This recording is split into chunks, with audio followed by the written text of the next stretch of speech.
Hello bachcho, let's read the question. The question is, in a Young's double slit experiment, the separation between the two slits is d and the wavelength of the light is lambda.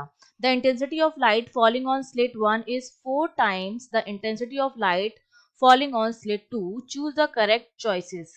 तो आपको चार option दिए जा रहे हैं और आपको चारों ऑप्शन में से बताना है कि कौन सा ऑप्शन आपका करेक्ट होगा। तो देखिए की कॉन्सेप्ट की अगर मैं बात करूं तो की कॉन्सेप्ट में आपको पता होना चाहिए कि दो स्लिट से जब कोई भी लाइट वेव दो स्लिट से पास होती है तो दोनों स्लिट से वेव जो होगी वो स्क्रीन पर जाएगी। अगर दोनों वेव्स के बीच में कुछ पार्ट डिफरेंस है तो उस पार्ट डिफरेंस की वजह से वो लाइट जो है वो करती है इंटरफेरेंस। यही होता है यंग के डबल स्लिट एक्सपेरिमेंट में, इंटरफेरेंस करती है और इस इंटरफेरेंस की वजह से हमें स्क्रीन पर मैक्सिमा और मिनिमा मिलते हैं।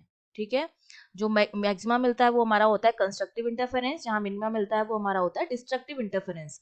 मैक्सिमा के लिए जो कंडीशन होती है उसके लिए जो डेल्टा एक्स है वो एन लैम्डा के बराबर होता है और मिनिमा के लिए जो मेरा डेल्टा एक्स होता है वो 2n-1 लैम्डा बाय 2 के बराबर होता है। इसको मैं नीचे लिख देती हूँ। ठीक है, तो ये हमारे पास जो है पार्ट डिफरेंस की कंडीशन होती है फॉर मैक्सिमा एंड मिनिमा। ठीक है, इसके लिए जो पार्ट डिफरेंस होता है delta x equals to 2n-1 lambda by 2 के बराबर। ठीक है, अब हमें कंडीशन दे रखी है, सपोज मैं यहाँ पर अगर डायग्राम बनाऊं यंग्स डबल स्लिट एक्सपेरिमेंट का तो हमारा कुछ इस तरह का बनेगा।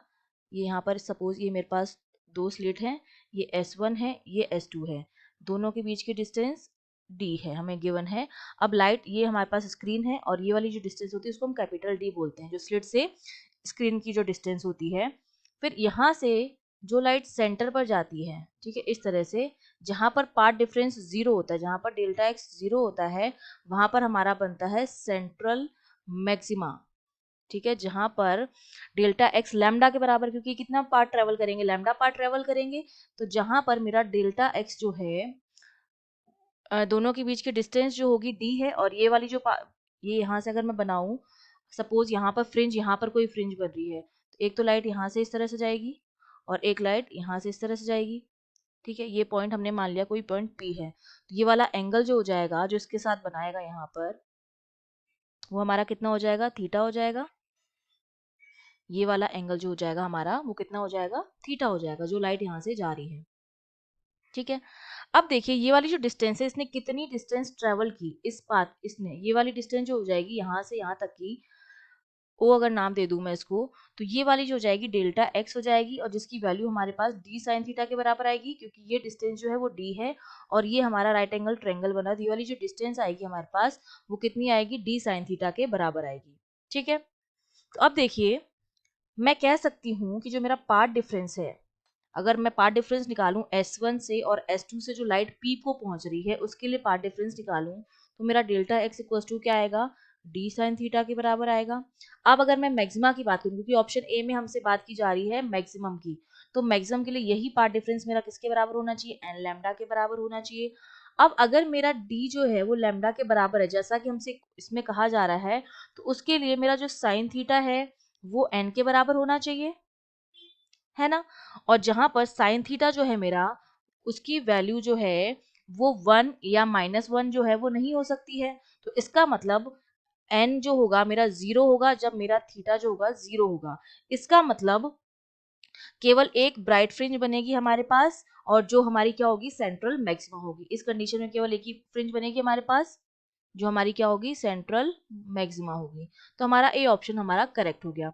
अब बी ऑप्शन की बात करें, सिमिलरली सेम वही कंडीशन आएगी कि अगर मेरा लैम्डा जो है वो डी से क्या है, बड़ा है और डी जो मेरा है वो 2 लैम्डा से छोटा है, मतलब डी जो है लैम्डा से तो बड़ा है लेकिन 2 लैम्डा से छोटा है, तो ये कंडीशन मेरी कब सेटिस्फाई होगी, जब मेरा 1 एन अपॉन साइन थीटा, इसी इक्वेशन हमने निकाली है, एन अपॉन साइन थीटा से क्या होगा, छोटा होगा लेकिन 2 से क्या होगा, बड़ा होगा। तो यहाँ पर साइन थीटा की जो कंडीशन आ जाएगी वो क्या हो जाएगी, ये मेरे पास आ जाएगा साइन थीटा जो है मेरे पास वो एन ए, ये हमारे पास आ जाएगा कि जो साइन थीटा मेरा है, sine n and sine theta, इन दोनों के बीच की वैल्यू होगी और ये किससे बड़ा होगा, n/2 से बड़ा होगा। इसका मतलब वहां पर भी एक क्या बनेगा, सेंट्रल मैक्सिमा बनेगा और एक फर्स्ट ऑर्डर मैक्सिमा बनेगा। एक तो हमारा क्या बनेगा इस कंडीशन में, एक तो सेंट्रल मैक्सिमा बनेगा हमारे पास और एक हमारा होगा फर्स्ट ऑर्डर मैक्सिमा। ठीक है, एक तो ये और एक बनेगा फर्स्ट ऑर्डर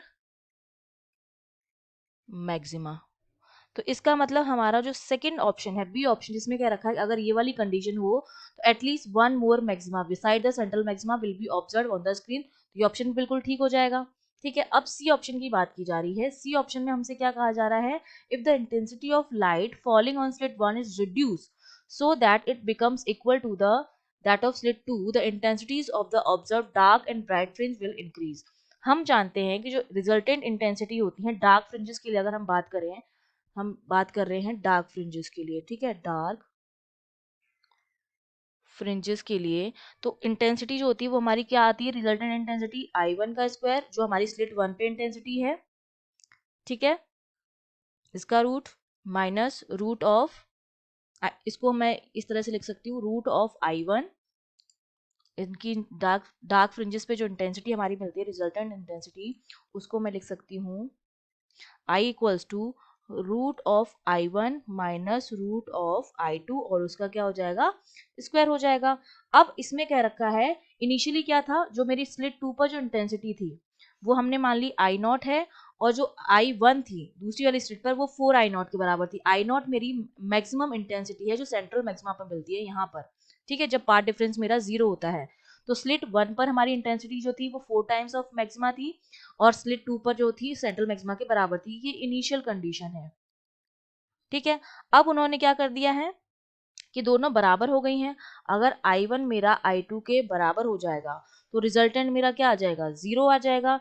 तो इसका मतलब है कि अगर मैं दोनों स्लिट की इंटेंसिटी को इक्वल कर दूंगी तो डार्क फ्रिंजेस की जो इंटेंसिटी जाएगी वो हमेशा क्या आएगी, लेस आएगी then the intensity when slits have unequal intensity. ठीक है, तो इसका मतलब हमेशा कम आएगी। तो ये वाला ऑप्शन तो हमारा क्या हो गया, इंक्रीज होगा, ये गलत हो जाएगा क्योंकि हमेशा इंटेंसिटी क्या होगी, कम होगी। तो ये ऑप्शन रॉन्ग हो गया।